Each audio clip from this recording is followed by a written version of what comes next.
आलोचना भी हुई, लेकिन उसे पता था कि संसद में विपक्ष तमाम मुद्दों पर घेरेगा ही। इसके बावजूद तृणमूल कांग्रेस, डीएमके, समाजवादी पार्टी समेत पूरे विपक्ष ने मतदाता सूचियों के विशेष पुनरीक्षण अभियान यानी एसआईआर के विरोध का फैसला किया है। एसआईआर को लेकर सड़क से सुप्रीम कोर्ट तक हंगामा मचा हुआ है। चुनाव आयोग घिरा हुआ है और आज तृणमूल कांग्रेस के प्रतिनिधिमंडल ने आयोग से मुलाकात की, बताया कि क्या कुछ हो रहा है। सुनते हैं। 10 सदस्यों के इस प्रतिनिधिमंडल को 2 घंटे तक बैठक हुई चुनाव आयोग के सदस्यों के साथ, वहां उनके अधिकारियों के साथ। क्या कुछ हुआ, महुआ मोइत्रा से सुनते हैं, तृणमूल कांग्रेस की सांसद। For waiting, as my senior colleague Derek mentioned, we had a 2-hour meeting. But the main point of the meeting, which we started off with giving them a list of the 39 plus 1, 40 people, of which 18 were BLOs whose deaths have been completely directly linked to the SIR process. We were met with complete surprise on the part of the election commissioner, who actually said that these were mere allegations, and it seemed as though the election commission had no idea that these people had died in Bengal, which is to our great surprise, that the DO office in West Bengal seems to have no idea, and certainly the CEC claimed to have no idea of these deaths of the BLOs as a result of SIR process in West Bengal. Then we moved on to the 5 questions. The 5 questions are very relevant.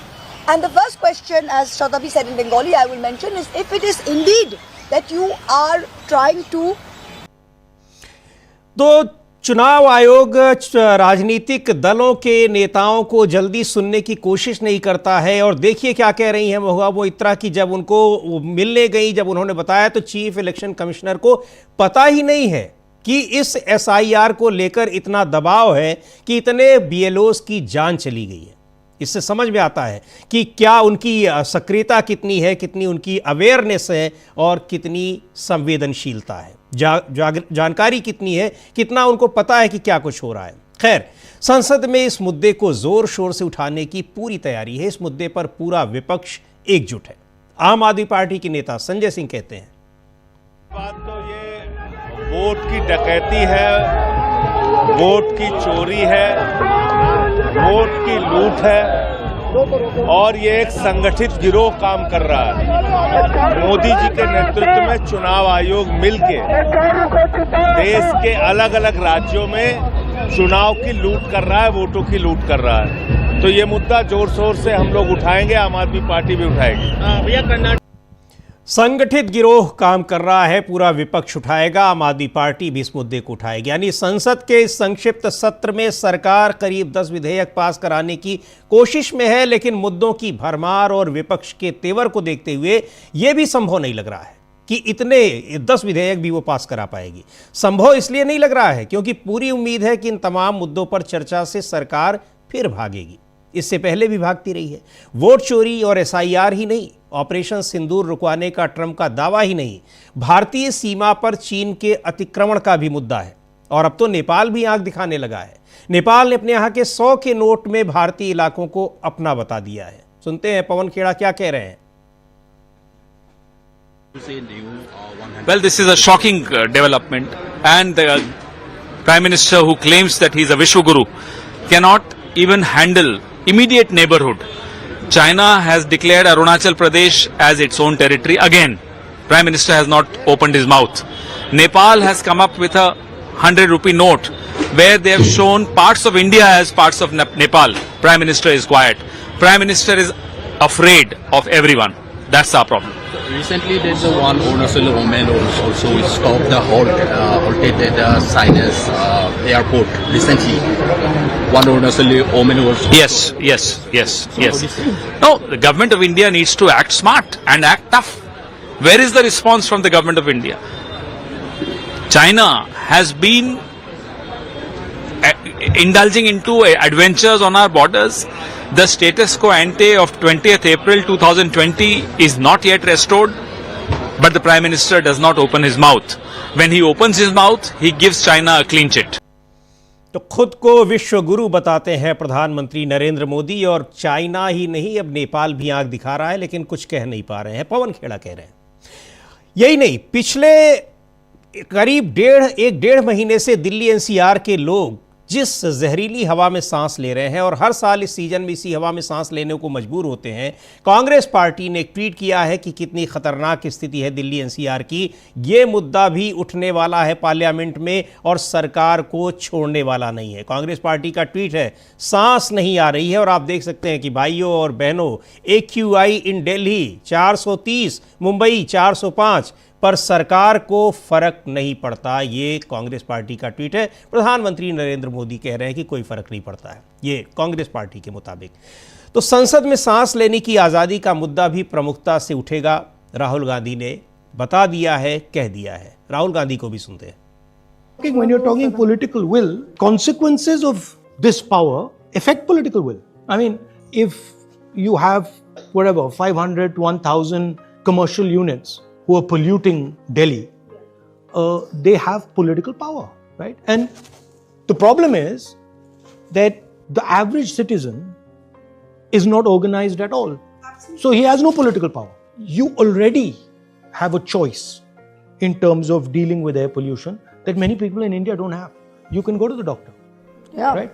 So there are many people who I meet who say, my kids, Yes. that's it, done. Pollution problem is the tip of the spear.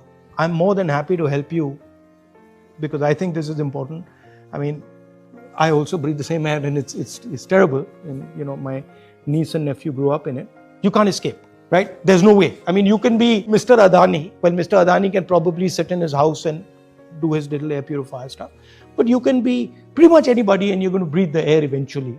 So in a sense that everybody is affected by it. The poorest person who's living in Delhi and the richest person who's living in Delhi is affected by it. You know, the health cost for the poorest is that much higher. Absolutely. There's a serious equity For issue. Absolutely. A rich guy can go get a lung transplant done, but for my domestic help, she's one time still using wood because she's like, gas itna mehenga, I can't cook 2 times on a clean fuel.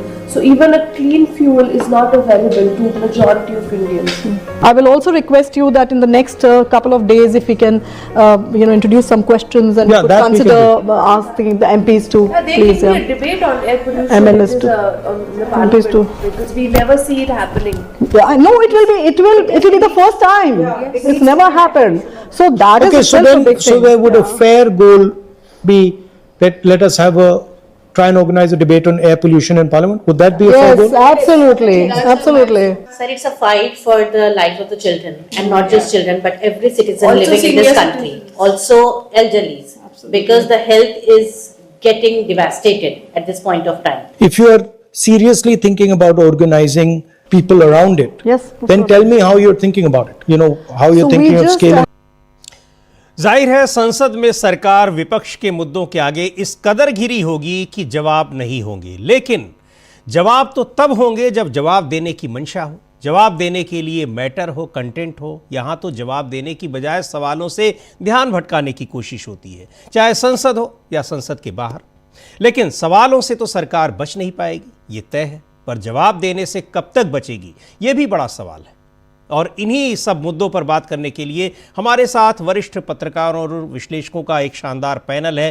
पहले उनसे परिचय कराते हैं, उसके बाद इस चर्चा को आगे बढ़ाते हैं। हमारे साथ मौजूद हैं राकेश पाठक जी हैं, डॉक्टर राकेश पाठक जी, बहुत बहुत स्वागत है राकेश जी आपका। प्रशांत टंडन जी हैं और सुनील शुक्ला जी हैं, वरिष्ठ पत्रकार। अमलेंदु उपाध्याय जी हैं। आप सभी का कार्यक्रम में स्वागत है और स्वागत है उन तमाम दर्शकों का भी जो हमारे इस कार्यक्रम में जुड़े हुए हैं और जो जुड़ने वाले हैं।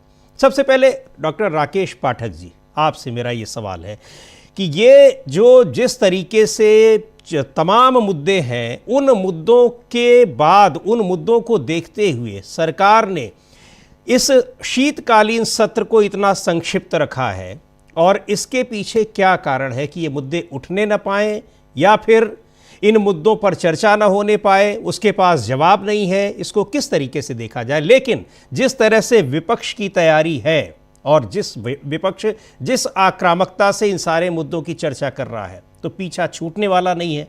होगा क्या? देखिए, होगा तो वही जो मोदी रच रखा, या चुनाव में वो होगा जो ज्ञानेश रच रखा। लेकिन इसके बावजूद वो कई तरफ बढ़ावे का जा, विपक्ष को तो तर्क करना ही चाहिए, उसे काम करना ही चाहिए। विपक्ष की भूमिका में आज जिस सक्रियता से टीएमसी दिखाई दी, आम आदमी पार्टी दिखाई दी, जी, उससे भी एक अच्छा संदेश गया है कि विपक्ष जरूरी मुद्दों पर बात कर रहा है। जैसा कि महुआ ने कहा, यकीनन ये आश्चर्यजनक बात है कि केंद्रीय चुनाव आयोग सरकार की तरह ही देश के लोगों की जिंदगियों के प्रति इस कदर लापरवाह है कि उसे नहीं मालूम कि उसने जिन लोगों को काम सौंपा उसमें से 1 दर्जन 1.5 दर्जन लोग अपनी जान गंवा जी। चुके हैं, खुदकुशी कर रहे हैं। हम्म, ये अमानवीयता की पराकाष्ठा है। ये वैसा ही है, एक बार सुप्रीम कोर्ट के चीफ जस्टिस ने किसी मुद्दे पर कहा था कि हमें नहीं पता ऐसा कुछ हुआ है।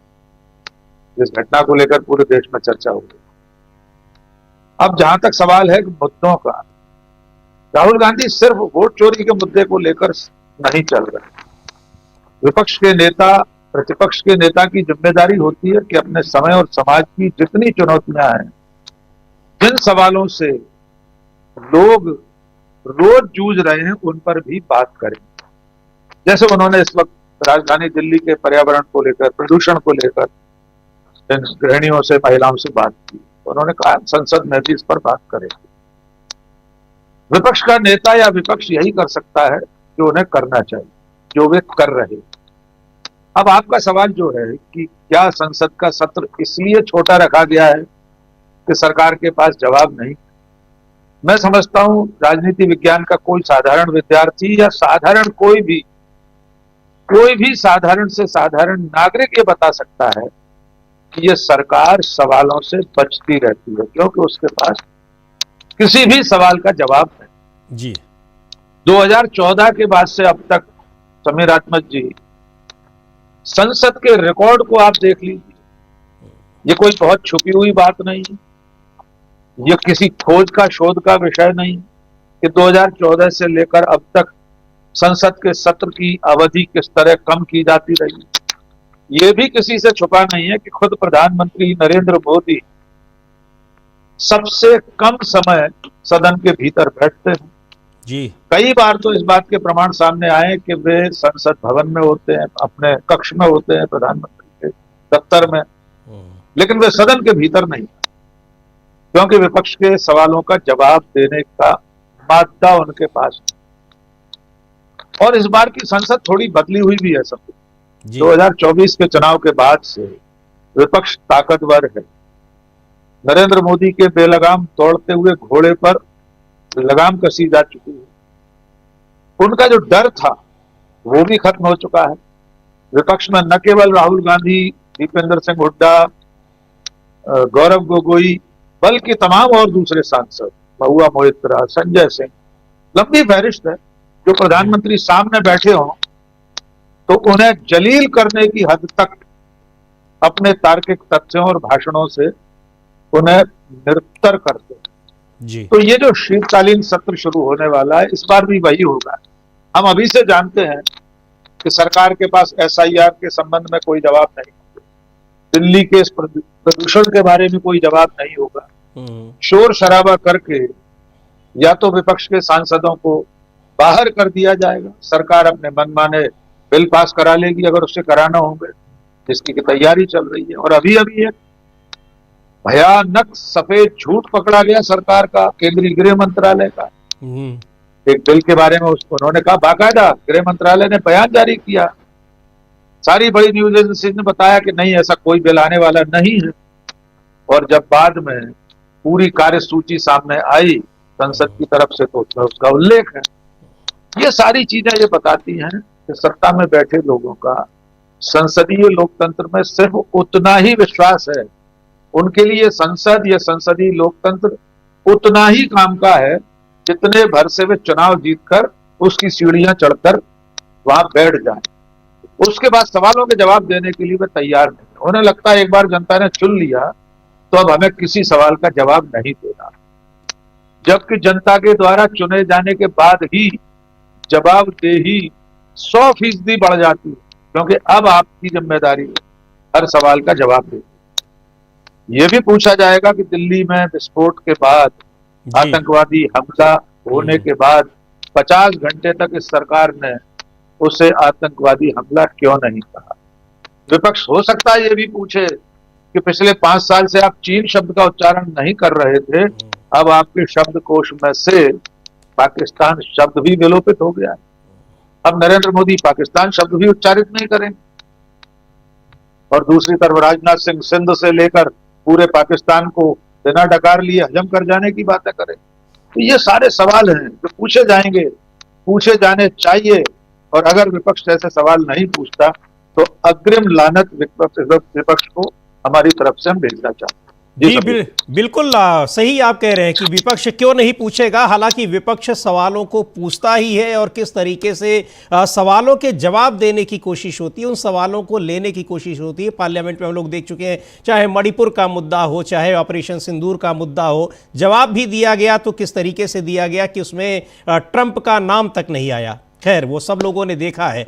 सुनील शुक्ला जी, आप लंबा अनुभव है आपका संसद को कवर करने का भी और इसके अलावा भी बहुत सारा, इतना संक्षिप्त शीतकालीन सत्र मुझे तो नहीं लगता कि कभी हुआ होगा। और क्या ऐसा लगता है कि कोई बहुत काम ही नहीं है, ये सीधे सीधे दिखा रहा है और लगातार सत्र कम होते जा रहे हैं, उनकी अवधि जो है, उनका ड्यूरेशन जो है, और वहाँ काम भी कितना होता है ये हम लोग देखते हैं। सबसे हैरानी की बात यह है कि जब भी यहाँ संसद का सत्र चलता है तो अक्सर हम लोग ये देखते हैं कि बाधित हो रहा है तो वो सत्ता पक्ष के लोगों की ओर से।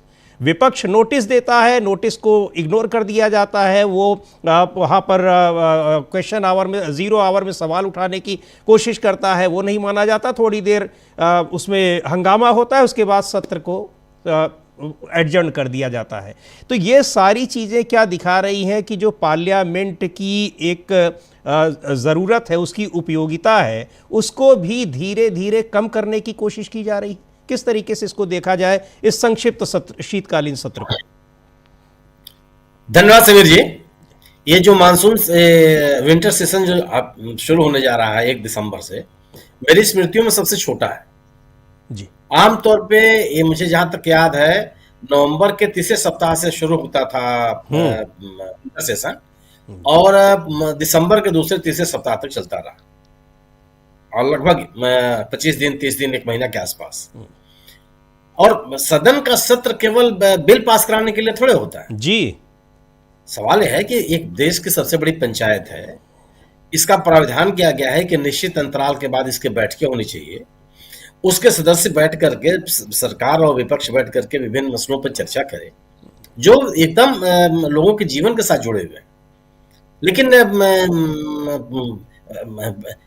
लगातार बैठकें हो रही हैं, अरे लगातार स्थगन होता है और इसका जिम्मा छोड़ दिया जाता है कि विपक्ष चलने नहीं दे रहा है। अरे सदन को चलाने की जिम्मेदारी सरकार की होती है, सरकार से सवाल पूछने की जिम्मेदारी विपक्ष की होती है। विपक्ष तो अपना सवाल उठाएगा ही उठाएगा। और इस तरह का नैरेटिव बनाना कि विपक्ष के हंगामा के कारण, विपक्ष के शोर शराबे के कारण सदन की कार्रवाई नहीं चल पा रही है, ये तो बेईमानी है। सदन में अगर क्या कोई प्राइमरी स्कूल कक्षा में बैठने के लिए थोड़े गए हैं लोग जी, अपनी बात कहेंगे, जोरदारी से बात कहेंगे, जो उनकी जनता उनसे चाहती है वो बात उठाएंगे। अगर विपक्ष के द्वारा उठाए गए सवालों का जवाब सरकार देने के लिए तैयार हो तो फिर किस बात का शोर शराबा? कोई शोर शराबा नहीं होगा, कोई बात नहीं होगी। लेकिन अगर विपक्ष के मुद्दों को आप टालने की कोशिश करेंगे, अब एसआईआर का मुद्दा है, पिछले सत्र में भी एसआईआर पे चर्चा करने के लिए आप तैयार नहीं हो, क्यों नहीं तैयार होंगे भाई? एक राज्य में जैसा कि टीएमसी जो सत्तारूढ़ दल है, अगर आरोप लगा रहा है कि 40 लोगों की मृत्यु हो गई है, ये सामान्य घटनाक्रम है क्या? दुनिया के किसी भी देश में स्थिति हो सकती है क्या कि एक व्यक्ति भी जान चली जाए और सरकार संवेदनशील ना हो, उसे प्रतिक्रिया ना दे? ये संभव है। और उससे भी हैरानी की बात है सर कि बता रही है महुआ मोइत्रा की चीफ इलेक्शन कमिश्नर को पता ही नहीं है कि इतने लोगों की जान चली गई है। हाँ जी, ये अभी आपने सुनवाया उनका आपने। हाँ, यही तो डेरेक ओब्रायन भी कह रहे हैं कि जो सवाल लोगों ने मुख्य चुनाव आयुक्त से पूछे, किसी का जवाब उन्होंने नहीं दिया। 1 घंटा भाषण किया, इन टीएमसी के डेलीगेशन के सामने 1 घंटा बोले हो। सवाल है कि आप अगर कोई एक राजनीतिक दल आपसे मिलता है और उन सवालों को उठाता है वो, जो तो इसका जवाब क्यों नहीं देंगे आप? अगर कोई कार्यक्रम, कोई योजना आप चला रहे हैं, अगर आप एसआईआर निर्वाचन आयोग चला रहा है, तो एसआईआर को लेकर के उठने वाले जो भी सवाल हैं उसका जवाब कौन देगा? या हर तरह से संदेश से परे, संसद से परे कौन होना चाहिए? और निर्वाचन आयोग इसके लिए प्रयास क्यों नहीं करेगा, जवाब क्यों नहीं देगा? तो ये जो कार्यशैली है, यह कार्यशैली आपत्तिजनक है। सरकार क्यों नहीं चाहती संसद चले? दरअसल जब संसद चलती है तो संसद में उठे हुए मुद्दे, विपक्षियों के द्वारा कही गई बातें, इससे सरकार का जो नैरेटिव है ध्वस्त होता है जी। इसलिए सरकार नहीं चाहती कि सदन बैठे, चर्चा हो, या सदन के भीतर या बाहर विपक्षी सदस्य कुछ बोले। और आप देखिए लगातार इस सरकार के आने के बाद से लगातार जो अवधि है बैठकों की वो कम होती जा रही है। खुल करके और बड़े पैमाने पर लंबी अवधि के लिए बैठकें हों, या दिन पर दिन कम होता जा रहा है। ये चिंता का सवाल है जी। अगर संसद के भीतर बैठ करके आप बात नहीं कर, दिल्ली की स्थिति देख लीजिए। दिल्ली की स्थिति है कि लोग गैस चेंबर की हालत हो गई है। कौन चर्चा करेगा इस पे?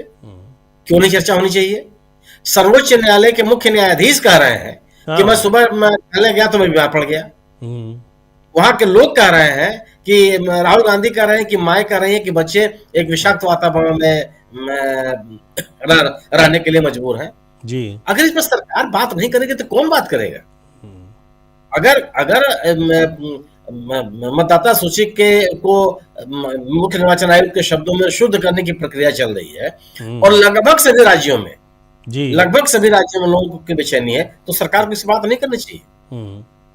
बड़ा ये मुद्दे हैं। मुझे लगता है कि सरकार अपने आप को घिरा हुआ महसूस कर रही है। सरकार के सामने ढेर सारे ऐसे सवाल हैं जिनसे सरकार बचने का प्रयास कर रही है। आप पिछला सत्र याद कीजिए, किस पे चर्चा होने पाई? आप उसके पहले याद कर लीजिए, मणिपुरी घटना को लेकर के सरकार कहां तैयार हुई बात करने के लिए? ये क्या यह छोटी मोटी टिप्पणी है कि किसी भी राष्ट्रीय मुद्दे पर जवाब देने के लिए प्रधानमंत्री को सदन में आमंत्रित करने के लिए अविश्वास प्रस्ताव लाया जाए? जी हाँ, इसी मौके जाना पड़ेगा। और सदन में और उसको लाने के बाद भी उस पर जवाब नहीं मिला सुनील शुक्ला जी। उसके बाद जवाब नहीं मिला। वही बोल 15-20 सेकंड में आपने उसकी चर्चा करके आप आगे निकल गए। तो ये क्या दर्शाता है कि लोगों के जो सवाल हैं, विपक्ष का जो सवाल है, उन सवालों का जवाब आपके पास नहीं है। आप एक नैरेटिव बनाए हुए हैं, उस नैरेटिव के आधार पर अपनी सरकार को चलाने का प्रयास कर रहे हैं। आप ये बिल्कुल नहीं चाहते हैं कि उस नैरेटिव को लेकर के लोगों के मन में किसी तरह का संशय और सवाल हो। उसको बनाए रखना ही आपकी प्राथमिकता है, जो चलता नहीं है। बहुत समय तक आप इसको चला नहीं सकते जी। इसलिए नहीं चला सकते कि लोगों के मन में जो सवाल उठ रहे हैं उसका जवाब तो चाहिए। कोई भी आप आज तक कोई जवाब आया क्या?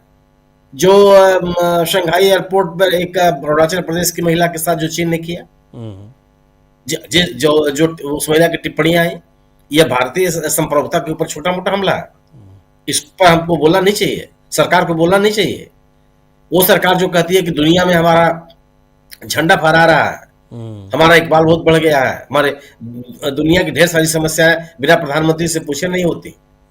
तो एक दो सवाल है, चाहे अंतर्राष्ट्रीय मुद्दा हो, चाहे डोमेस्टिक इश्यूज हो, चाहे इलेक्शन कमीशन का SIR हो, लोगों के जीवन से जुड़े हुए सवाल हो, बिहार के चुनाव को लेकर के जो लोगों के मन में सवाल पैदा हो रहे हैं वो हो, जनादेश इस तरह से आएगा, चुनाव इस तरह से कराए जाएंगे।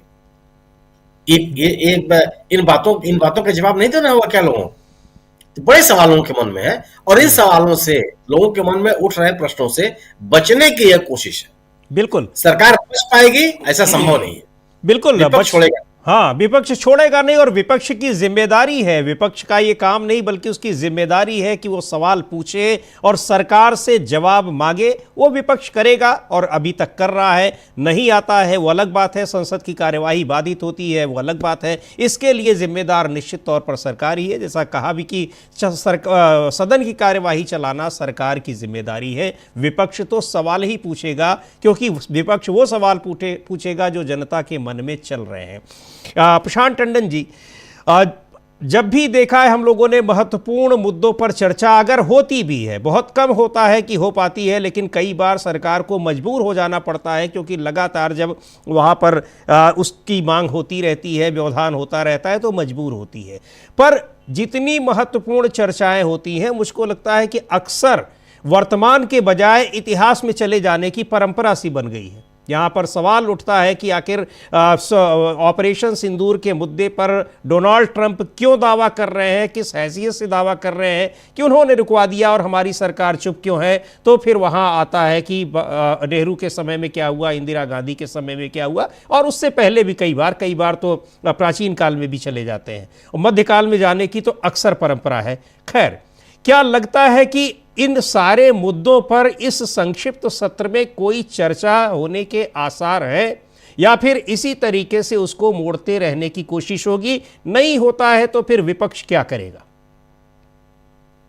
देखिए समीर जी, संसद की कार्रवाई चलाना और सुचारू रूप से चलाना ये सरकार की जिम्मेदारी है, ये विपक्ष की जिम्मेदारी कभी भी नहीं है जी। और क्या आपको याद है कि कौन सा मोदी सरकार में पिछले 2024 के बाद या उसके पहले का हम देख लें, कौन सा पार्लियामेंट का सेशन जो है वो स्पीकर महोदय या ट्रेजरी बेंचेस सत्ता पक्ष सुचारू रूप से बगैर शोर शराबे के चला पाया? आपको रिकॉर्ड नहीं मिलेगा। अभी आप इतिहास की बात कर रहे थे, इतिहास की बात करते हैं। आजाद भारत के इतिहास में, भारत के संसदीय इतिहास में सबसे लंबे समय तक संसद की कार्रवाई को बाधित करने का रिकॉर्ड अभी बीजेपी के पास है। 2G मामले में बीजेपी ने संसद को रोका था हफ्तों जी, और अभी तक उससे बड़ा रिकॉर्ड कोई विपक्षी पार्टी या किसी पार्लियामेंट सेशन में नहीं आया है। तो ये शीश महल में रह रहे हैं, इनको जरा पत्थर संभाल के मारने चाहिए। दूसरी बात कि पार्लियामेंट में एजेंडा सरकार लेकर आती है, ट्रेजरी बेंचेस लेकर आती है, सरकार के बिल होते हैं, और इसका मतलब है कि आपके पास, सरकार के पास संसद से पास कराने को कुछ ज्यादा है नहीं, आपके पास लेजिस्लेटिव एजेंडा नहीं है जी। तो ये बड़ी चिंताजनक बात है कि आप संसद को अंडरमाइन कर रहे हैं। चुनाव जिस तरीके से आप कराते हैं हम देख रहे हैं, किस तरीके से मतदाता सूचियां बनवाते हैं ये भी हम देख रहे हैं, कैसे BLOs की जान जा रही है, वो आत्महत्या कर रहे हैं ये भी हम देख रहे हैं, और आप संसद को भी आप अंडरमाइन कर रहे हैं। तो इससे लगता है कि लोकतांत्रिक व्यवस्था में कोई आस्था ही नहीं है, संवैधानिक लोकतंत्र में कोई आस्था नहीं है। और संवैधानिक लोकतंत्र में अगर आस्था होती तो इतना क्रूर, इतना खून से सड़ा हुआ मतदाता सूची का खेल नहीं होता जी। या तमाम BLOs की जान जा रही है, कुछ ले रहे हैं, कुछ की मौतें हो रही हैं, और मौतों का कारण उनके ऊपर जो दबाव है, जो तनाव है, वो है जो मीडिया में खबरें आती हैं। एक बात दिल्ली के प्रदूषण पे करते हैं, फिर SIR पे भी बात रखेंगे जो हो रहा है। देखिए हम लोग दिल्ली में रह रहे हैं और दिल्ली NCR में लगभग 3.5 करोड़ लोग रहते हैं, और पोल्यूशन जो है वो नाका नहीं जानता है। यहाँ से दिल्ली खत्म हो गई, यहाँ से हरियाणा शुरू हो गया। प्रदूषण तो वातावरण है, वातावरण का कोई सीमा रेखा नहीं होती है, वो दिल्ली के आसपास के तमाम इलाकों को कवर करता है। तो उत्तर प्रदेश बीजेपी का, हरियाणा बीजेपी का, जो दिल्ली के सटे हुए राज्य हैं, और दिल्ली, तीनों जगह बीजेपी की सरकार है। मोदी जी डबल इंजन कहते हैं, ट्रिपल इंजन सरकार है, और चौथा इंजन दिल्ली है, केंद्र सरकार। इसके बावजूद 3.5 करोड़ लोग के ऊपर मौत का, मैं कहूंगा, खतरा बन रहा है। आप ये सोच के देखिए, 500 AQI ऑन एवरेज रहता है, मैं सुबह चेक करता हूं जी। 500 AQI का मतलब क्या होता है? कम से कम 30 सिगरेट, 30 सिगरेट के बराबर का नुकसान। यानी दिल्ली और NCR में रहने वाला हर व्यक्ति, वो सिगरेट पीता हो या ना पीता हो, वो 30 सिगरेट पी रहा है। सोचिए उसके फेफड़ों का क्या होगा, सोचिए उसकी सेहत का क्या होगा। और इसी दिल्ली में हमने देखा कि पहली बार नागरिकों में जागरूकता आई, इंडिया गेट पर प्रदर्शन हुआ, नागरिकों का हुआ, उनको भी पुलिस की प्रताड़ना झेलनी पड़ गई। और अभी तक जब हम बात कर रहे हैं तो प्रदूषण से निपटने की कोई टास्क फोर्स, कोई कार्रवाई, कोई ब्लूप्रिंट, कोई कमेटी, कोई टेक्निकल कमेटी, कुछ नहीं है। सब राम भरोसे है कि हवा चल जाएगी तो दिल्ली का प्रदूषण ठीक हो जाएगा। जबकि सुप्रीम कोर्ट भी चिंतित है। सुप्रीम कोर्ट भी कह रहा है कि कुछ करिए, हर साल दिवाली से लेके और दिसंबर जनवरी तक चिल्लाने से कुछ नहीं होगा इसको लेकर। बिल्कुल। और आप देखिए ना कि आप प्राकृतिक कारणों पे जो है भरोसा किए बैठे हैं, लेकिन आप प्रदूषण को नहीं हैंडल कर पा रहे हैं, कोई मंशा भी नहीं है। और किसानों की पराली जलना कब से बंद हो चुकी है। अब प्रदूषण पराली की वजह से नहीं है जो बदनाम करते हैं, और पराली का भी कंट्रीब्यूशन इतना नहीं जितना कि दिल्ली में ट्रांसपोर्ट का है, व्हीकल के का है, कंस्ट्रक्शन वर्क का है। उसको टैकल करने के कोई ब्लूप्रिंट सरकार के पास नहीं। इसका मतलब है कि सरकार को परवाह नहीं है। और ये नागरिकों को भी सोचना है कि ये कैसी सरकार है जिसको आपने चुन के भेजा है और उसको आपके जीवन की परवाह नहीं है। मैं औरों का तो नहीं, मैं अपना बता देता हूँ समीर जी, कि मैं कुछ दिन पहले बिहार में था। वहां तमाम शहरों का AQI लेवल 70-80 के आसपास होता था जी। मेरा रेस्टिंग हार्ट जो है वो सामान्य था। जब से वहां से दिल्ली में आया हूं, कम से कम 7-8 बीट्स पर मिनट बढ़ चुका है। यानी मेरे ब्लड प्रेशर को मेंटेन करने के लिए ज्यादा बार हार्ट पंप कर रहा है। ये प्रदूषण की वजह से हो रहा है जी। इस पे मैंने पूछा कि क्यों हो रहा है ऐसा। तो ये सबसे बड़ी जो दुर्घटना है कि आपने पूरे NCR को 3.5 करोड़ लोगों को गैस चैम्बर में डाला हुआ है और उससे निकलने का कोई रास्ता नहीं है। ये बड़ी गंभीर बात है। उससे निकलने का कोई रास्ता नहीं है, कौन उसके लिए जिम्मेदार है ये बताने वाला कोई नहीं, और उसको ठीक कौन करेगा ये भी बताने वाला कोई नहीं है। ये उससे भी ज्यादा गंभीर मसला है प्रशांत जी। समीर जी, दिल्ली की मुख्यमंत्री कह रही हैं कि यहाँ कूड़े के पहाड़ पे उनका एक मंत्री जाता है हर 15 दिन में, और वो ये कहता है कि ये पहाड़ तुझे यहाँ से जाना होगा, और पहाड़ चला जाएगा। ये क्या देश की जनता को, दिल्ली के लोगों को बेवकूफ समझते हैं? क्या मंत्री कहेंगे कि प्रदूषण तुझे जाना होगा, प्रदूषण चला जाएगा?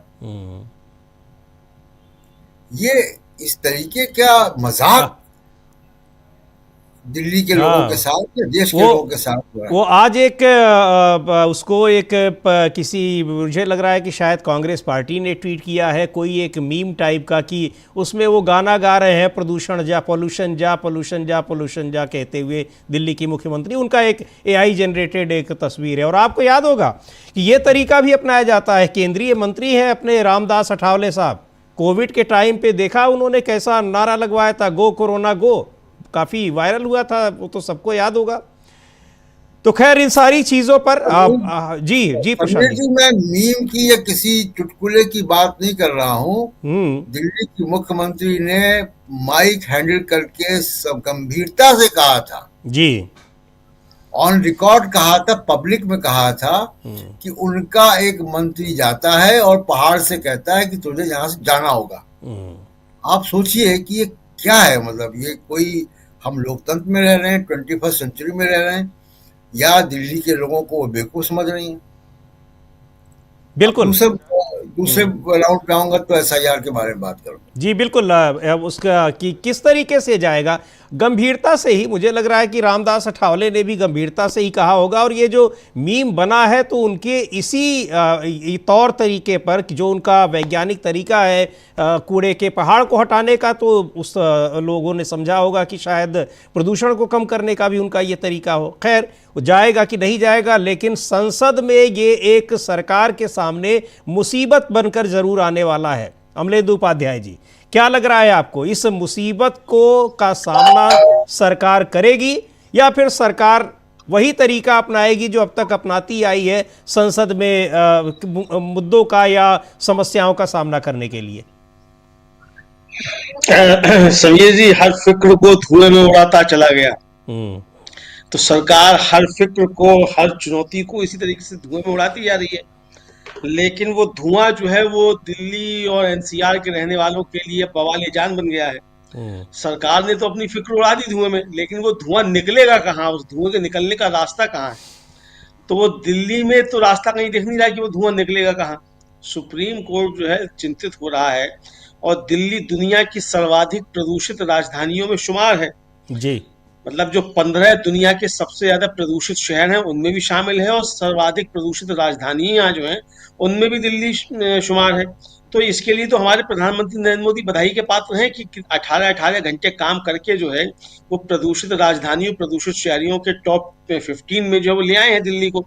तो इसके लिए एक बधाई तो बनती है प्रधानमंत्री के लिए कि इतनी मेहनत करते हैं 18-18 घंटे, कहीं जाके कट्टा लहराते हैं, कहीं जाके सिक्सर चलाते हैं, कहीं जाके गोली चलाते हैं, कुछ भी करते रहते हैं। तो इतनी मेहनत के बाद दिल्ली का अगर ये हाल है तो इसके लिए प्रधानमंत्री वास्तव में बधाई के पात्र हैं। समीर जी, विपक्ष का काम है कि सरकार को आईना दिखाए और सरकार को मजबूर करे कि भाई आप जनता के सवालों पर आप ध्यान दीजिए, और आप सरकार में बैठे हैं तो सरकार में बैठे आप इसलिए हैं कि जनता ने आपको अपना प्रतिनिधि चुना है, तो जिसके आप प्रतिनिधि बनकर आए हैं उसके काम आप यहाँ बैठकर कीजिए। लेकिन पिछले 11 वर्षों के दौरान अगर आप देखिए समीर जी की जनता के सवालों पर चर्चा सदन में कहाँ होती है? हमें तो नहीं लगता कि जनता के सवालों पर कोई चर्चा होती है। चर्चा जो होती है वो जाने किन किन मसलों पे होती है, जिसका देश से कोई वास्ता नहीं होता है। अब चर्चा इसी पर हो जाएगी कि वंदे मातरम जो था वो पूरा क्यों नहीं गाया गया और पूरा क्यों नहीं लिया गया, राष्ट्रगीत के तौर पे 2 स्टेंजा क्यों लिए गए। अरे भाई पूरा ले लिया जाता तो ये प्रदूषण खत्म हो जाता क्या? तो मोदी जी ले ले, पूरा प्रदूषण खत्म कर दें। तो भाई जो राष्ट्र निर्माता थे, जिन्होंने देश की आजादी की लड़ाई लड़ी थी, तो उन्होंने तय किया कि भाई किन मुद्दों के आधार पर देश चलना है और कैसे देश चलना है, तो उन्होंने तो स्टेंजा लिए उसके। वरना तो फिर मोदी जी अगर समय होते तो मोदी जी तय कर देते कि पूरा लिया जाना है। मोदी जी नहीं थे तो मोदी जी के जो वैचारिक पुरखे हैं वो तो थे, वो तय कर देते। आजादी की लड़ाई के आंदोलन में हिस्सा लिया होता तो ठीक है, आप उसको तय कर देते। तो अब सदन में चर्चा जो होगी वो चर्चा अब क्या क्या होगी, वो तो सरकार जिस पर चर्चा करना चाहेगी उस पर होगी। विपक्ष का काम मुद्दे उठाना है और सरकार को बाध्य करना है कि उस पर चर्चा हो। विपक्ष अपना काम करेगा। मुझको लगता ही है कि जैसा पिछला सत्र पूरा गया था वैसा ही ये सत्र भी जाएगा, क्योंकि मसले जो हैं इस सत्र में और ज्यादा भयंकर हैं। पिछले सत्र में तो बिहार के SIR को लेकर काफी ज्यादा बवाल हुआ था, और उस समय भी ये था कि भाई चुनाव हुआ नहीं था उस समय, तो उस समय तो ये था कि भाई एक आशंकाएं थी कि गड़बड़ियां होंगी।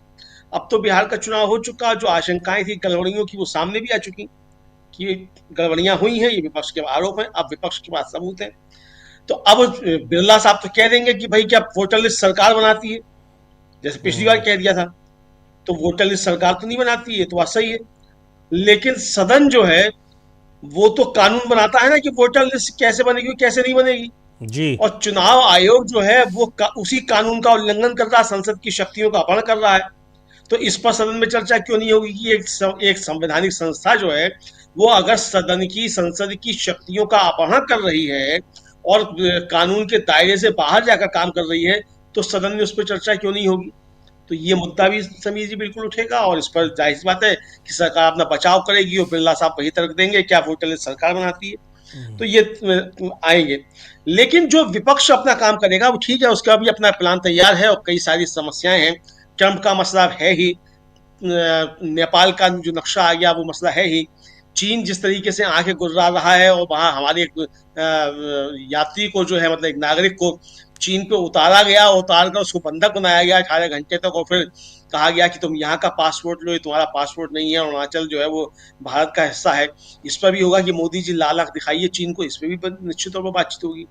ट्रंप 62 बार कह चुके कि उन्होंने रुकवाया, सीज फायर कराया, इस पर भी बातचीत होगी।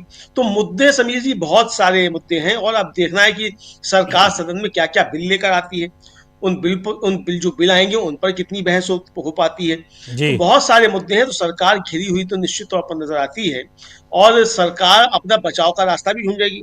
मोदी जी बाहर आकर भाषण देंगे, सदन से गायब हो जाएंगे, जैसा पहले होता रहा है ऐसा भी होगा।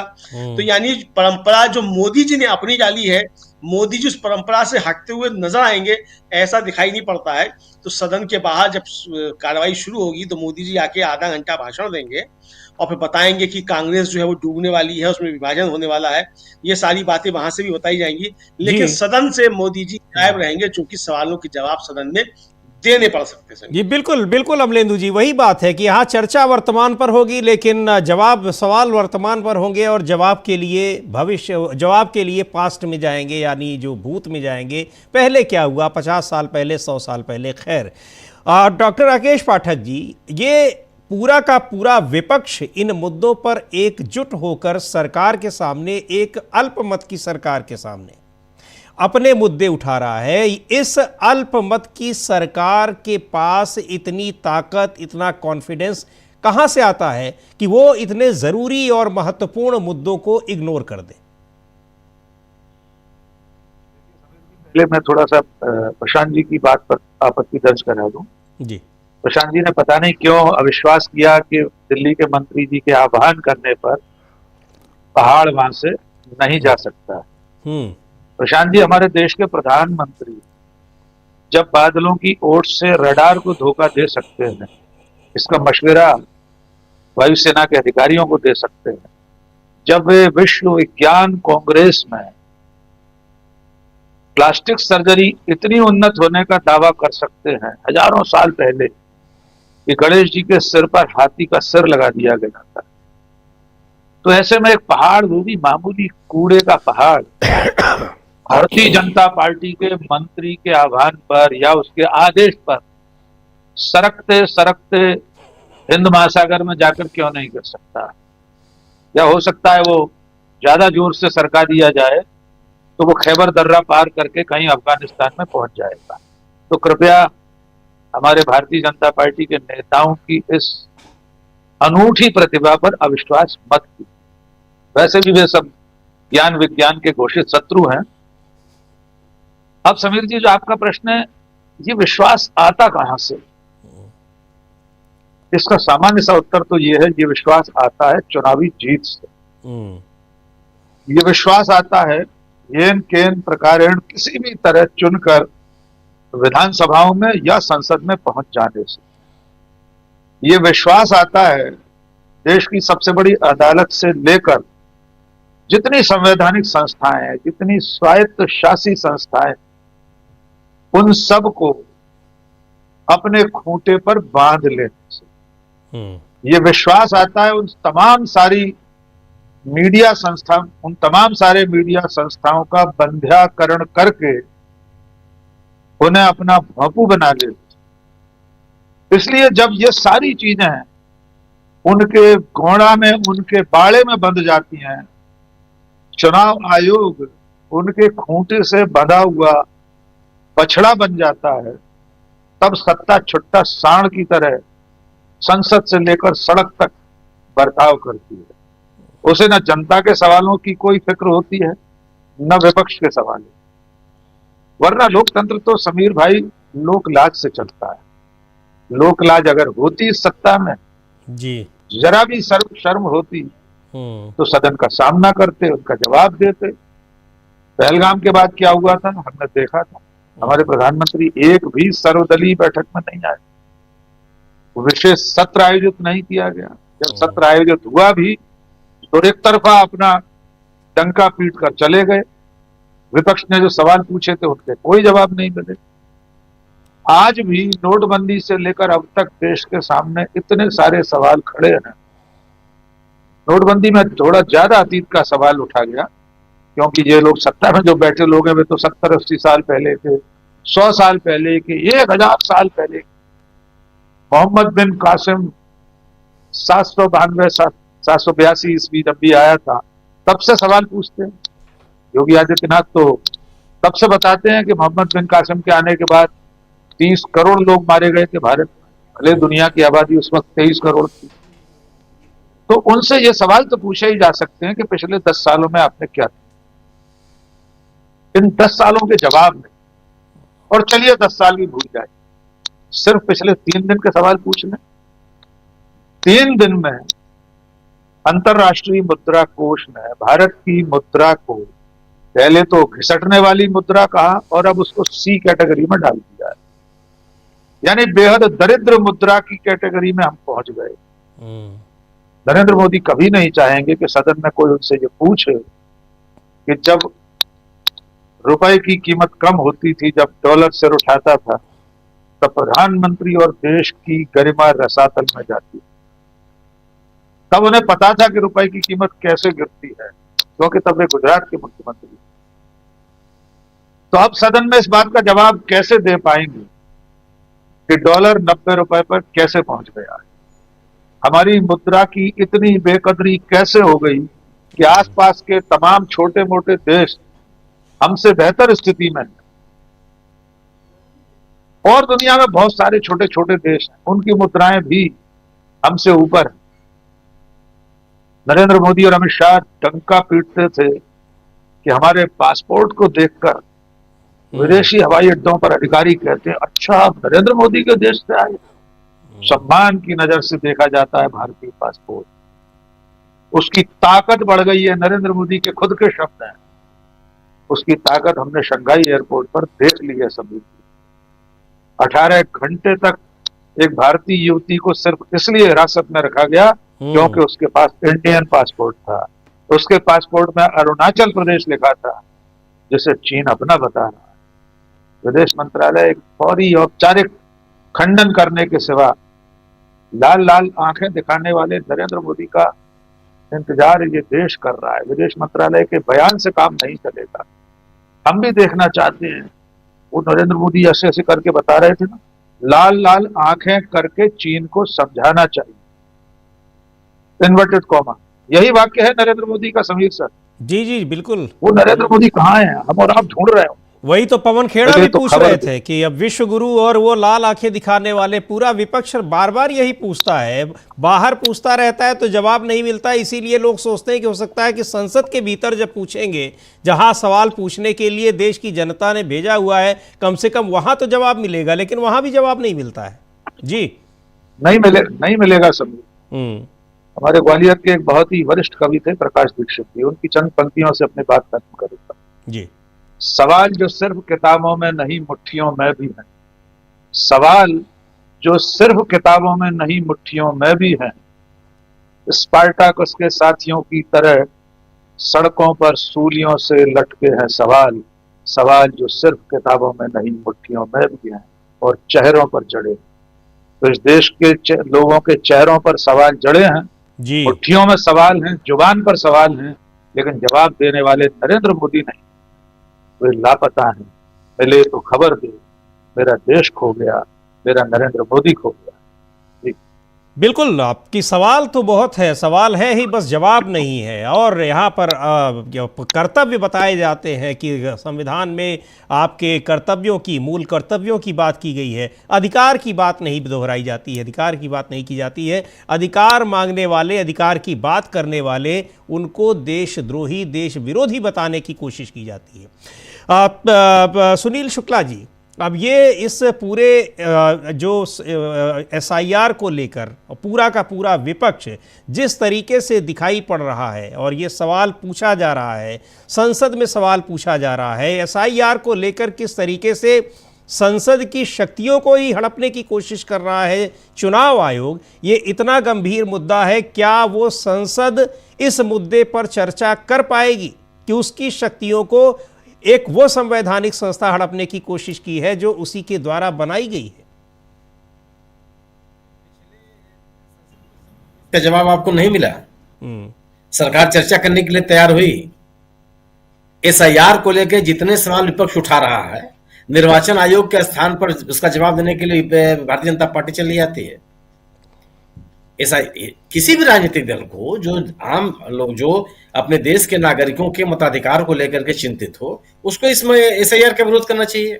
जी, एसआईआर को कैसे स्वीकार किया जा सकता है? कभी नहीं हुआ एसआईआर, इस तरह की कार्रवाई पूरे देश में। आप देश के आम नागरिकों से ही उनके मताधिकार सुनिश्चित करने के लिए अभिलेख मांगने का काम क्यों कर सकते हैं? निर्वाचन आयोग तो इसी बात के लिए है कि वो घर घर घूम करके मतदाता सूची तैयार करे। और दूसरी चीज कि आप यह किस तरीके से जनता के हितों के खिलाफ है। जो अभिलेख लोगों के पास है वह स्वीकार नहीं कर रहे हैं। ऐसे अभिलेख आप मांग रहे हैं जो लोगों के पास है नहीं। जल्दीबाजी में पूरी की पूरी प्रक्रिया पूरा करना चाहते हैं। रिवीजन एक साल महीने 2 महीने में नहीं पूरा होता। आप तो इंटेंसिव रिवीजन करा रहे हैं, स्पेशल रिवीजन करा रहे हैं। कैसे संभव है ये? सवाल यह है ना कि जो रिवीजन निर्वाचन आयोग के द्वारा जो पुनरीक्षण की कार्रवाई की जाती है, वह बड़ी संख्या में मतदाताओं को मतदाता सूची से जोड़ने के लिए की जाती है, नाम काटने के लिए नहीं की जाती। और नाम काटने के लिए की जो प्रक्रिया, वो भी आप पारदर्शी नहीं रखे हुए हैं। अगर किसी का नाम आपने काटा तो उनका नाम आप अलग से नहीं देते, आप कोई सूची नहीं जारी अलग से करते हैं, कोई ट्रांसपेरेंसी नहीं कर रखते। ये सवाल है लोगों के मन में। तो आप ये जो मतदाता सूची के शुद्धिकरण की बात आप कर रहे हैं, जितने दावे आपने किए थे सब फेल हो गए। आप घुसपैठियों के नाम पर आपने बिहार में एसआईआर करवाया, कितने घुसपैठी पहचाने गए? आपने मतदाता सूची को रोकने के लिए वो काम किया, अलग अलग मल्टीपल जगहों पे लोगों के नाम न हो, इसको रोकने के लिए आपने एसआईआर का समर्थन किया। हरियाणा में, दिल्ली में वोट करने वाले लोग जाके बिहार में वोट डाल रहे हैं। ये आप रोकने में विफल रहे। जो लोग माइग्रेटेड नहीं है, केवल अल्पकालिक समय के लिए नौकरी करने के लिए निकले हैं, उनका नाम आपने काट दिए। आपने इस बात का कोई ख्याल नहीं रखा कि जो व्यक्ति पढ़ा लिखा नहीं है, साधनहीन है, जिसके पास अपने अभिलेख रखने के लिए गुंजाइश नहीं है, उसका क्या होगा? आप दावा तो करते हैं कि सड़क के किनारे सोने वाले आदमी का भी नाम मतदाता सूची में होना चाहिए, लेकिन कैसे होगा? अपने गांव गिराव से निकले हुए लोगों का नाम मतदाता सूची में कैसे बने रहेगा? अगर सरकार एसआईआर को लेकर के उठाए जा रहे सवालों पर निर्वाचन आयोग के साथ खड़ी दिखाई पड़ती है, तो आप संसद में बहस की उम्मीद बेमानी है। बिल्कुल नहीं बहस होगी, क्योंकि इस पे होने वाली बहस सरकार के नैरेटिव को कमजोर करेगा। और सरकार को लगता है कि वो राम मंदिर पर ध्वज फहरा दिया, उनका मतदाता खुश है, ध्रुवीकरण हो गया, उनका मतदाता खुश है। वो अपने मतदाताओं से संतुष्ट है। उनको लगता है कि उनके ध्रुवीकरण की राजनीति परवान चलती रहेगी, बाकी जो जनता से जुड़े हुए सवाल है उसकी चिंता कीजिए, मत कीजिए। ये इन चीजों का जो विपक्ष काम कर रहा है लोगों के बीच में जाने का एकमात्र विकल्प यही है। आप सरकार से बहुत कुछ उम्मीद नहीं कर सकते। जी, इसका मतलब कि उनको ये पता है कि उनके मतदाता को इन सारी चीज़ों से कोई मतलब नहीं है। यहाँ की लोकतांत्रिक व्यवस्था, जो संवैधानिक व्यवस्था है, जिस तरीके से संवैधानिक संस्थाएं हैं, वो संसद के अधिकारों का कैसे वो दुरुपयोग कर रही है, उसको हस्तगत करने की कोशिश कर रही है। उनके मतदाताओं को इन चीज़ों की ज़रूरत नहीं है, आपका ये कहना है, और इसलिए वो इस पर चर्चा की ज़रूरत महसूस नहीं करते हैं। लेकिन क्या ये माना जाए कि पूरा विपक्ष, या भाई विपक्ष भी एक बड़ी जनसंख्या का प्रतिनिधित्व कर रहा है, अगर वो सब इन मुद्दों पर बात करने की मांग कर रहा है, जोर दे रहा है, सरकार उससे भाग रही है, तो इस जनता के बीच में इसका क्या मैसेज जाता है? प्रशांत जी, अगर आप कह लीजिए कि वो नहीं कराना चाहते हैं, उनकी जनता को पता है कि उनको वोट जहाँ से मिल रहा है, लेकिन ये जो विपक्ष है वो भी तो जनता के वोट से ही आया है। 2-4-6 सीटें कम ज़्यादा होने की वजह से विपक्ष में बैठा हुआ है, या आज जो विपक्ष है कल सत्ता पक्ष में होगा, ये तो होता रहता है। पर क्या जनता को जो ये मैसेज देने की कोशिश की जा रही है, वो जनता इस इतने बड़े विपक्ष की बातों को नहीं महसूस करेगी, नहीं समझेगी? केवल वो प्रधानमंत्री नरेंद्र मोदी जो बात कह देंगे, या जिस तरीके से एक डिफेम कर देंगे विपक्ष को, अभी भी क्या उसी तरीके से ये जनता ले रही है? मुझे तो ऐसा नहीं लगता है, क्योंकि अगर ऐसा होता तो फिर 240 सीटें ना आती। दूसरी बात, उसके पक्ष में अब ये भी कहा जा सकता है कि राज्यों में तो जीत लिए, राज्यों में जो जीत लिए हैं उसी की तो लड़ाई लड़ी जा रही है कि कैसे जीत लिए। देखिए, विपक्ष के अच्छे दिन आने वाले हैं। अब मैं इसको समझाता हूं कि मैं क्यों कह रहा हूं ये। अभी आपने 2024 की बात की। 2024 में 240 पे अटक गए संविधान के मामले पे। उसके बाद इन्होंने स्टेट असेंबली इलेक्शंस में जीत हासिल करके वो जो परसेप्शन था उसको बराबर करने की कोशिश की, यानी अपने कार्यकर्ताओं का हौसला बढ़ाना और विपक्ष के हौसले को पस्त करना। ये काम किया गया हरियाणा के इलेक्शन में, महाराष्ट्र के इलेक्शन में और अब बिहार के इलेक्शन में। जी। अब सवाल उठता है कि बहुत से लोग पूछेंगे कि अगर गड़बड़ है तो झारखंड क्यों हार गए? झारखंड में तो बहुत ज्यादा वो तो हेमंत बिस्वा शर्मा को ड्यूटी लगा दी थी। वहां पे कई मुख्यमंत्री थे और वहां पे घुसपैठियों पे, जितना ज्यादा घुसपैठियों पे झारखंड में कहा गया वो तो बिहार से भी ज्यादा कहा गया। फिर वहां क्यों का नहीं दाल गली? इलेक्शन स्टेट मशीनरी जहां पे इनकी है वहां पे ये लड़ते ठीक से। स्टेट मशीनरी का दुरुपयोग करके चुनाव लड़ते हैं और चुनाव में जीत हासिल करते हैं। इलेक्शन कमीशन का रोल अपनी जगह है, मीडिया अपनी जगह है। अब SIR करा रहे हैं, वो अदृश्य मतदाता हैं, वो वोटों की कटौती है, वो सब बातें हैं। लेकिन उन सब के बावजूद जो फिनिशिंग टच है वो स्टेट मशीनरी से होता है। इसलिए तमाम तिकड़मों के बावजूद झारखंड में नहीं कर पाए, क्योंकि झारखंड में मुख्यमंत्री जो है मुस्तैद थे, उनकी सरकार मुस्तैद थी, उन्होंने नहीं होने दिया इसको। अब आप देखिए कि अगले साल में क्यों कह रहा हूं कि विपक्ष के पास अब मौका है कि अब 2026 में जो चुनाव हैं वो असम, वेस्ट बंगाल, पुडुचेरी, तमिलनाडु और केरला में है। वेस्ट बंगाल, तमिलनाडु और केरला में इनकी सरकारें नहीं है। असम में टक्कर है, गौरव गोगोई लगातार वहां बहुत लोकप्रिय हो रहे हैं, अलायंसेस भी ठीक ठाक है। तो असम में टक्कर है। पश्चिम बंगाल में सरकार नहीं है, ममता बनर्जी की सरकार है। ममता बनर्जी बहुत अग्रेसिव नेता है। कोई 6000 से ऊपर उन्होंने सेंटर्स बना दिए हैं SIR के लिए। तो अब क्या है कि 2026 जो है ये विपक्ष का साल है। तमिलनाडु भी यही स्थिति है, यही स्थिति केरला में है। कोई LDF जीते या UDF जीते, बीजेपी बाहर है वहां से। तमिलनाडु में भी यही स्थिति है कि शायद कोई 1-2 सीट कहीं मिल जाए तो मिल जाए।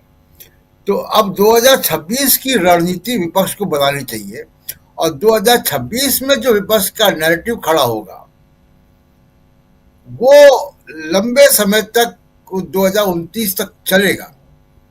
ये विपक्ष को इसकी रणनीति बनानी चाहिए कि अब स्कोर यहाँ पे 3-0 नहीं होने वाला है 2026 में, जो 2025 में हो गया। तो इसलिए विपक्ष को एक रणनीति बनानी चाहिए, एक बात। और उस रणनीति में सबसे महत्वपूर्ण जो काम है जो विपक्ष नहीं कर पाया अभी तक, जो विपक्ष को करना है, आप SIR पे लड़ें, आप सरकार को घेरें, तमाम मुद्दों पे आप आंदोलन करें, सब कुछ ठीक है। जहां विपक्ष की सबसे बड़ी कमजोरी है कि विपक्ष उसी मीडिया के पास जाता है जो मीडिया बीजेपी का है, जो मीडिया मोदी जी का है। विपक्ष के पास आज भी कोई भी पॉलिटिकल पार्टियां हो, चाहे वो कांग्रेस हो, चाहे वो RJD हो, चाहे वो दूसरी और पार्टियां हो, समाजवादी पार्टी हो, उनकी मीडिया नीति और कम्युनिकेशन नीति अभी बीजेपी को हैंडल करने के लायक नहीं बनी है। 11-12 साल में आप अपनी एक मीडिया नहीं खड़ा कर पाए। अपना एक मीडिया का मतलब कि पार्टी का मीडिया नहीं, आपकी मीडिया नीति जो है वो फॉल्टी है। और बगैर कम्युनिकेशन के, बगैर मीडिया के आप जनता तक नहीं पहुंच सकते। नए आए, मैं बहुत ही इसको डिस्क्लेमर के साथ कह सकता हूं कि बिल्कुल नए राजनीति में आए प्रशांत किशोर बहुत कुछ नहीं कर पाए बिहार में वो, लेकिन उनको मीडिया की समझ है। मीडिया की भी ब्रीफिंग है कि प्रशांत किशोर को ऊपर कर रहा है जी, लेकिन वो एक प्लान के साथ आए।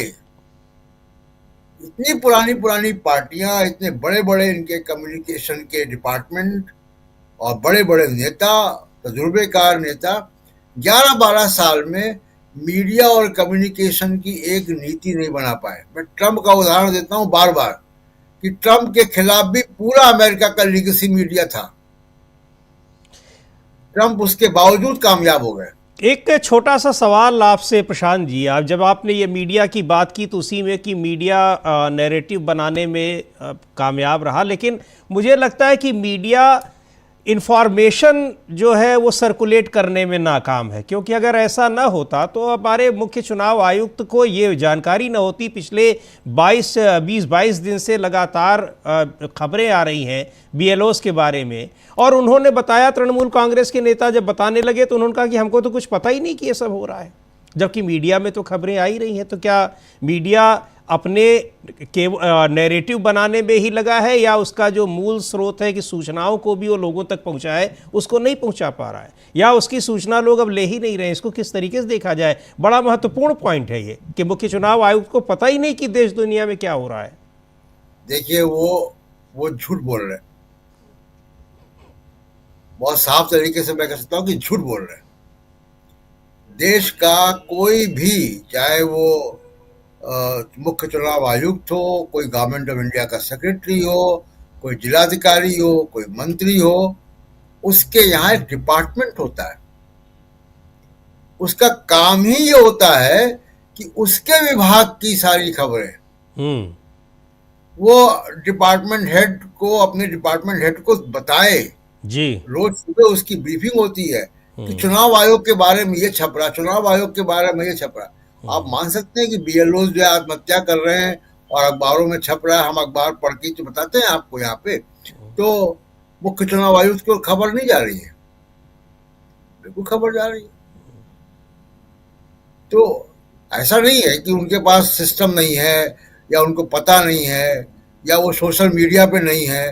सोशल मीडिया का इस्तेमाल करते हैं, वो ट्वीट करते हैं, तो सोशल मीडिया में अगर लॉग इन करते हैं तो उनको दिखता नहीं कि क्या चल रहा है।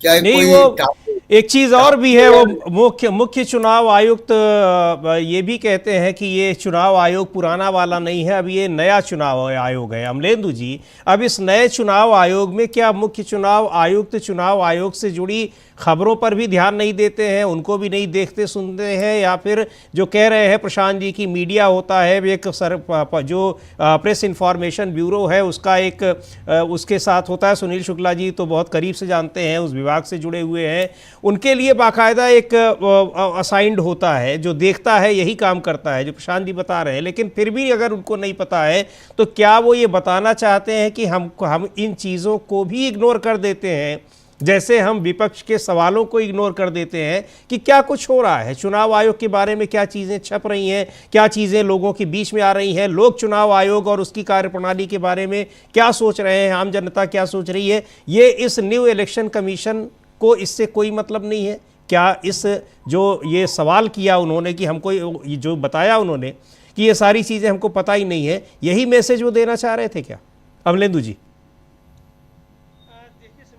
नया चुनाव आयोग है तो इसने नए चुनाव आयोग ने जो चीजें सीखी हैं, वो प्रेरणा जो ली है वो प्रधानमंत्री से ली है प्रेरणा। जब देश की राष्ट्रपति कह सकती हैं कि गुजरात का जो है कर्ज पूरे देश के ऊपर एक तरीके से कि देश का 75% हिस्सा जो है वो गुजरात का नमक खाता है, तो ये तो चुनाव आयोग है बेचारे, ये तो पहले तो नौकर रहे हैं, सब IAS अफसर रहे हैं, तो इन सब के ऊपर तो बहुत ज्यादा कर्ज हो गया होगा देश का। तो इन्होंने प्रेरणा वहीं से ली है कि झूठ बोलो तो लंबा बोलो, झूठ मतलब कुछ भी बोलो तो लंबा बोलो, तो ये प्रेरणा वहां से ली है। समीर जी, मैं दावे के साथ कह सकता हूं कि हम लोगों का इस समय कार्यक्रम हो रहा है, इसकी भी मॉनिटरिंग हो रही है जी। जिस समय हम लोग लाइव कर रहे हैं इसकी भी मॉनिटरिंग हो रही है, सरकार के स्तर पर भी हो रही है और चुनाव आयोग के स्तर पर भी हो रही है। तो ये कहना कि चुनाव आयोग को मालूम नहीं है, तो ये तो बड़ी आश्चर्य की बात हो सकती है। लेकिन वो चूंकि कहा प्रेरणा कहाँ से मिलती है, तो प्रेरणा वहां से मिलती है। और ये तो चुनाव आयोग है, जब हमारे CJI जो हो गए हैं, अब वो उस समय CJI नहीं थे, उन्होंने सुप्रीम कोर्ट में डाइस पर बैठकर कहा कि उन्हें नहीं मालूम कि राहुल गांधी ने कोई प्रेस कॉन्फ्रेंस की थी, और SIR पर सुनवाई हो रही थी, उसमें उन्होंने कहा। तो ये अनभिज्ञता, अगर इतनी संवैधानिक संस्थाओं पे इतनी ज्यादा अनभिज्ञता है, तो आप समझ सकते हैं कि देश कैसे चल रहा है। सुप्रीम कोर्ट के जज जो SIR पर सुनवाई कर रहे हैं, वो कहें कि उन्हें नहीं मालूम कि राहुल गांधी ने कोई प्रेस कॉन्फ्रेंस की है, और चुनाव आयोग के जो मुख्य चुनाव आयुक्त है वो कहें कि उन्हें नहीं मालूम कि 23 BLO जो है वो अपनी जान ले चुके हैं। तो ये देश किस रास्ते पे जा रहा है आप समझ सकते हैं। तो ऐसे ही देश चलता रहेगा। इसीलिए बाबर कहा जाता है कि देश जो है वो बहुत असुरक्षित हाथों में है। केवल सरकार के स्तर पर नहीं समीर जी, ये भांग जो सरकार पे घुली हुई थी, ये अब कहां कहां तक पहुंच चुकी है, अब आप ये देख सकते हैं। तो ये एक तरीके से कहा जाए कि देश के सामने बहुत विषम परिस्थितियां हैं, और विपक्ष को इन विषम परिस्थितियों के बीच लड़ते हुए ही रास्ता बनाना है। दूसरी बात समीर जी ये कि विपक्ष को भी, जो विपक्ष में खासतौर से जो क्षेत्रीय दल हैं, एक ईगो अपना छोड़ना पड़ेगा कि अपने राज्य में तो हम BJP से निपट लेंगे। इस ईगो से अब आप नहीं चल सकते कि साहब अपने राज्य में आप BJP से निपट लेंगे, तो BJP आपको आपके राज्य में निपटा देगी। तो ये अब राष्ट्रीय स्तर पर लड़ाई लड़नी होगी, और आपके राज्य भी तभी बचेंगे जब आप राष्ट्रीय स्तर पर BJP से लड़ाई लड़ने की संयुक्त ताकत रहेंगे। बचपन में हम लोगों ने कहानी सुनी है समीर जी, कि वो एक पिता था, उसने अपने मृत्युशैया पे था, तो अपने बेटों को बुलाया और एक गट्ठर दिया और कहा कि एक एक लकड़ी दी सबको कि इसको तोड़ो, सबने तोड़ दी। फिर वो गट्ठर बांध के उसने दिया कि तोड़ो, तो कोई नहीं तोड़ पाया। तो ये बचपन में जो कहानियां सुनी थी वो बेसबब नहीं थी, वो कहानियां राजनीति में भी काम आती हैं, और वो यहाँ भी अब काम आनी है कि अकेले अकेले तो BJP तोड़ देगी सारी लकड़ियां, लेकिन जब ये गट्ठर बन जाएगा तो फिर ना चुनाव आयोग तोड़ पाएगा और फिर ना BJP तोड़ पाएगी। तो ये एकजुटता रखनी पड़ेगी। तीसरी बात एक और जो कहना चाहिए मुझको समीर जी, चूंकि प्रशांत जी ने उस पर बात टाली थी, तो उसको थोड़ा सा आगे बढ़ाया जाए। दिन में हम लोग जब हम और आप जब कर रहे थे ब्रेकिंग, तो उस समय हम लोगों ने जो IT सेल की मुखिया हैं, ट्रोल आर्मी की, जो कांग्रेस की हैं, उनकी एक बाइट सुनवाई थी। वो कह रही थी कि मुख्य विधारा का मीडिया जो है वो तो बात करता नहीं है, सोशल मीडिया पे जो है बातें उठाई जा रही हैं। तो हम लोगों ने, मतलब मेरे मुंह से बेसाख्ता निकल गया था, हालांकि वो लाइव नहीं था, मेरे आपकी बीच की बात थी। तो मैंने कहा था ये जाके तो ये भी वहीं बैठती हैं, तो जाके आप भी वहीं बैठेंगे, और गालियां आपको जो है वो जब तक मिल नहीं जाएंगी BJP के प्रवक्ताओं की, और आप जब तक दे नहीं लेंगे तब तक आपका खाना नहीं पचेगा।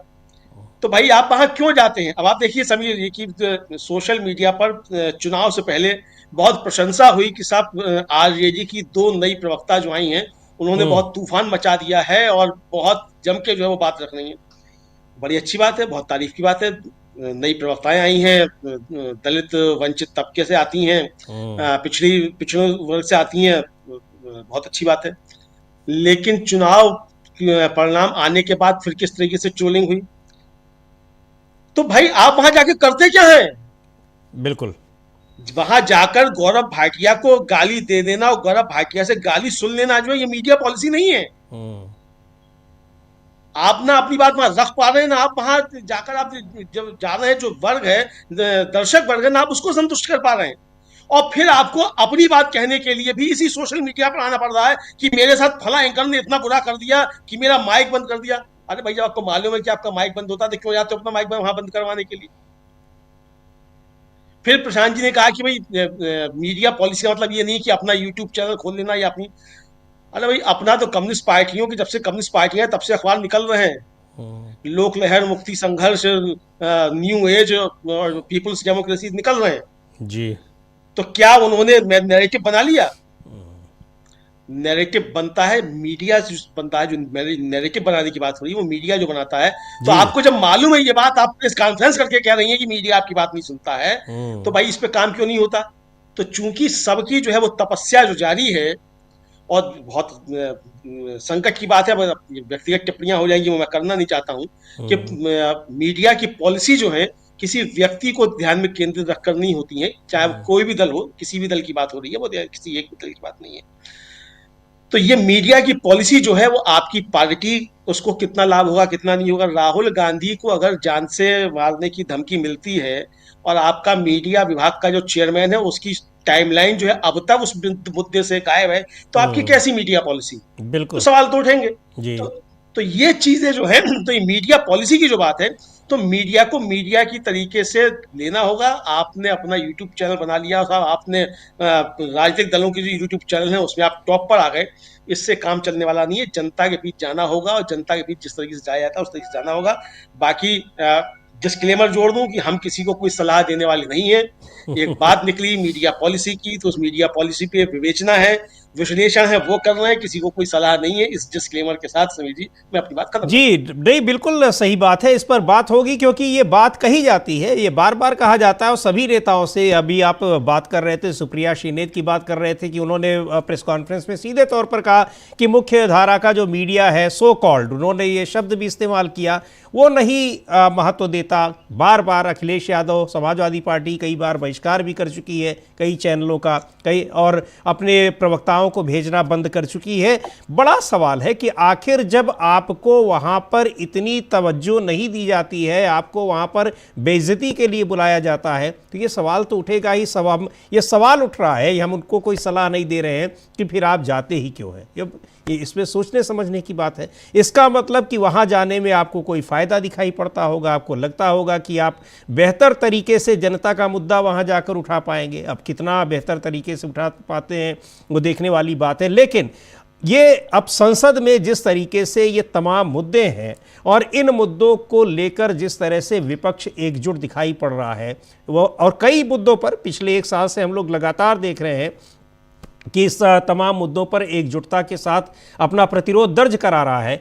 उसी तरीके से निश्चित तौर पर इन सब मुद्दों को लेकर, खासकर एसआईआर जैसा जो मुद्दा है, वोट चोरी का मुद्दा है, इसको लेकर पूरे विपक्ष को सड़क पर उतरना होगा। सड़क पर उतर चुके हैं यहाँ पर, चाहे पश्चिम बंगाल हो, मध्य प्रदेश हो, और राजस्थान हो या फिर उत्तर प्रदेश हो, जगह जगह इसको लेकर प्रदर्शन हो रहे हैं। और अभी 14 दिसंबर को एक बड़ा प्रदर्शन कांग्रेस पार्टी करने जा रही है दिल्ली में, वो भी है। पर ये केवल एक दो बार प्रदर्शन करने से नहीं होगा, इसको लेकर पूरा एक बड़ा कैंपेन चलाना पड़ेगा। और निश्चित तौर पर संसद में अगर मिलती है अनुमति, दोनों चीज़ें हैं, मिलती है तब भी ये खबर लोगों तक पहुंचेगी और नहीं मिलती है तब भी पहुंचेगी कि इतने ज़रूरी मुद्दों से पर चर्चा से सरकार भाग क्यों रही है। ये तो सवाल पूछा ही जाएगा। सरकार को ये भले लगे कि उसने लोगों को एक भटका दिया है, पर लोगों को भी पता है कि कौन भटका रहा है और कौन भटक रहा है। प्रशांत जी कुछ कहना चाह रहे हैं क्या आप? मैं सिर्फ समीर जी आपकी बात पे जोड़ना चाह रहा हूँ जी कि आप सड़क पे उतरे या पानी में उतरे, जब तक मीडिया आपके हाथ में नहीं है, जी मीडिया आपकी कहानी नहीं कह रहा है, जब तक तो वो नीचे नहीं जाएगा। तो वो आपके साथ नहीं है, एक मीडिया का बड़ा हिस्सा नहीं है जी, और दूसरे हिस्से को आप अपनाना नहीं चाहते। तो आपकी कोई नीति नहीं है कि संवाद कैसे हो, मास कम्युनिकेशन कैसे हो। और कम्युनिकेशन की मैं इस पे बहुत लंबी चर्चा अभी नहीं करना चाहता हूँ, यहाँ पे समय भी खत्म हो रहा है। डॉक्टर पाठक भी कुछ जोड़ना चाह रहे हैं। हाँ जी, आवाज नहीं आ रही होगी, आपकी आवाज नहीं आ रही है डॉक्टर साहब। हाँ नहीं, मेरी तरफ से तो अनम्यूट है। आ रही है आवाज? हाँ जी हाँ। मैं एक भूल सुधार से दर्ज कराना चाहता हूँ। मैं अपने पिछले कमेंट में अंतर्राष्ट्रीय मुद्रा कोष की 2 कार्रवाइयों पर कह रहा था जी। तो जो दूसरी कार्रवाई है वो मुद्रा को लेकर नहीं है, वो जीडीपी के डेटा को लेकर, उससे सी कैटेगरी में डाला है, आंकड़ों पर है। मैं शुरू में वो मुद्रा के लिए कह गया था भूलवश। तो एक तो इसको दुरुस्त कर लें हमारे दर्शक। और आखिरी बात मैं सिर्फ इतनी कहना चाहता हूँ, मीडिया की भूमिका पर और वहां जाने पर कांग्रेस या विपक्ष की जो पार्टियां उनके प्रवक्ता हैं, अमलेंदु जी ने बहुत विस्तार से कहा, प्रशांत जी ने भी जताई ये चिंता। एक महान अर्थशास्त्री हुए ग्रीशम, उनका एक बहुत बहुचर्चित कोटेशन है कि बुरी मुद्रा अच्छी मुद्रा को चलन से बाहर कर देती है। जी। तो अगर आप चलन में नहीं रहेंगे तो आप पूरी तरह बाहर हो जाएंगे। इसका दूसरा पहलू ये हो सकता है कि उनके मोर्चे पर, उनके ठिये पर जाकर अपनी बात को दमदारी के साथ कहने का अवसर अगर आप छोड़ते रहेंगे तो धीरे धीरे वो जिस नैरेटिव की बात प्रशांत जी कर रहे हैं जी, वो जो मैसेज जाता है वो एक तरफा जाएगा। अब कम से कम पिछले 4-5 सालों में इतना तो हुआ ही है, वो एक तरफ भले ही वो तथाकथित एंकर जो कि भारतीय जनता पार्टी की प्रवक्ता ही होती या होते हैं जी, एक एंकर एक प्रवक्ता होता ही है, एक तथाकथित विचारक होता है, तो वो 4 के मुकाबले 1 का खेल है। कांग्रेस या समाजवादी पार्टी का 1 होगा, दूसरी तरफ 4 होगा। अगर वो 1 भी नहीं होगा वहां, तो आप कल्पना करके देखिए कि किस तरह के मैसेज जाएंगे, किस तरह का नैरेटिव जनता में जाएगा जी। और ये बात सही है कि आज भी इस देश में हमारे आपके जैसे समानांतर मीडिया के बावजूद वो जो तथाकथित मुख्यधारा का मीडिया है उसकी पैठ भी बहुत है। बड़ा खतरा रेखांकित करके अपनी बात तो खत्म करूंगा, जिस तरह से चीफ जस्टिस ऑफ इंडिया ने यूट्यूब पर, सोशल मीडिया पर अंकुश लगाने की बात कही है, 4 हफ्ते में सरकार से कुछ करने को कहा है, वो आने वाले समय में हमारा और आपका गला दबाने की कोशिश की तैयारी है। ये एक तरह की अघोषित सेंसरशिप होगी और हम बहुत जल्द देखेंगे कि हमारे आपके जैसे समानांतर मीडिया पर किस तरह सरकार अंकुश लगाती। जी बिल्कुल बिल्कुल, आपकी आशंका बिल्कुल सही है और कोशिश ये बहुत लंबे समय से हो रही है, लेकिन किन्हीं कारणों से रह जाता है। पर ये है खतरा तो इसका बना ही है। खैर, ये बहुत सारी चीज़ें हैं और इसीलिए ये कई फोरम होते हैं जहां अपनी बात रखी जाती है, सवाल रखे जाते हैं। जाहिर सी बात है कि हर समय संसद में तो सवाल नहीं रखे जाते, तो मीडिया बड़ा जरिया है और मीडिया के जरिए ही लोगों तक ये चीज़ें पहुंचती हैं, तो उसका भी अपना एक महत्व है। और ये मीडिया को अपने हाथ में नियंत्रित कर लेने में बड़ी महारत हासिल है प्रधानमंत्री नरेंद्र मोदी को या मौजूदा सरकार को। ये किसी से छिपा नहीं है, वो गुजरात में थे तब भी और उसके बाद जब केंद्र में आए हैं तब भी ये दिखाई पड़ रहा है। लेकिन इन सारी चीज़ों के बावजूद बहुत से जो सवाल हैं वो सवाल फिर भी उठते रहते हैं और ये सवाल भी लोगों तक पहुंचते रहते हैं। किन्हीं भी तरीकों से पहुंचे ये अलग बात है, पर बड़ा सवाल ये है कि आखिर इन गंभीर मुद्दों पर जो कि देश की लोकतांत्रिक व्यवस्था को ही ध्वस्त करने की ओर बढ़ रहे हैं, जो खतरे दिखाई पड़ रहे हैं, उन पर पूरा विपक्ष एकजुट होकर संसद से लेकर सड़क तक लड़ाई कैसे करता है। अब देखना है, परसों से सोमवार से शुरू हो रहा है संसद का सत्र। बहुत कुछ है, हालांकि जो पिछला रिकॉर्ड है उसको देखते हुए बहुत उम्मीद तो नहीं की जा सकती है, लेकिन फिर से अपनी बात को दोहराऊंगा कि अगर चर्चा नहीं भी होती है तब भी ये मुद्दे ज़रूर आ जाएंगे लोगों की निगाह में कि सरकार इन मुद्दों पर चर्चा कराने से क्यों भाग रही है।